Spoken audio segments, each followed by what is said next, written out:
Obviously we're in the middle of the school summer holidays at the minute. Has that resulted in much of an increase with accidents and illness with children? Well, it does. During the holiday time, children are out playing. In fact, yesterday we got a call to 2 children, one with burns, an 18-month-old, and another one with an open fracture of the humeral bone here, which was quite painful. So we were able to give them some advanced care on the roadside before they went to hospital. Different sort of medication and equipment for children as you do to adults? Yes, it does. As a matter of fact, all our equipment is designed for adults and paediatric. So yesterday we would have used the monitor, which you can use on children. We've got specially sized pads, and this monitor has the capability of monitoring vital signs with children.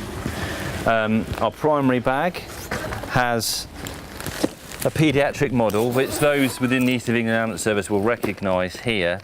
We carry the same paediatric kit as our colleagues in the ambulance service or on their ambulance and RRVs, so that if they're assisting us, they're familiar with that. So that's a paediatric pod there.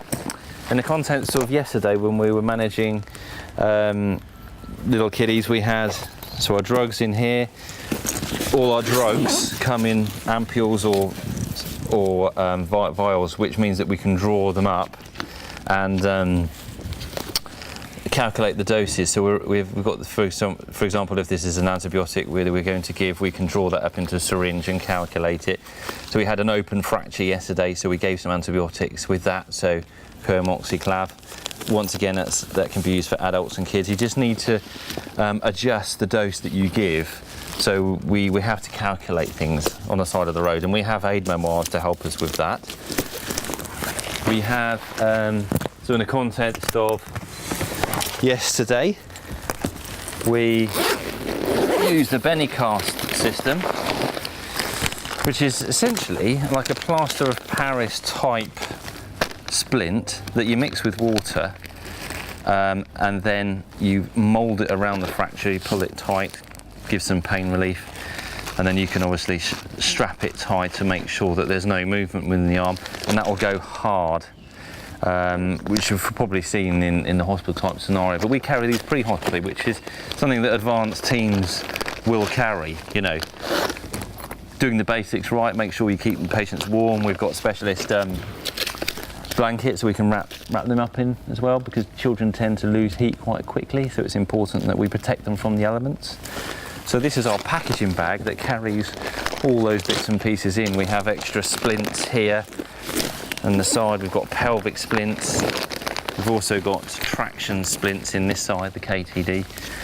So we are equipped to deal with just about most things here. Spare oxygen, the suction machine that we carry,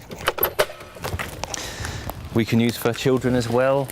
You notice that we just, instead of having at higher levels, you can have it at a lower level, so it's a gentler suction. Careful not to damage the delicate mouths if we need to use that.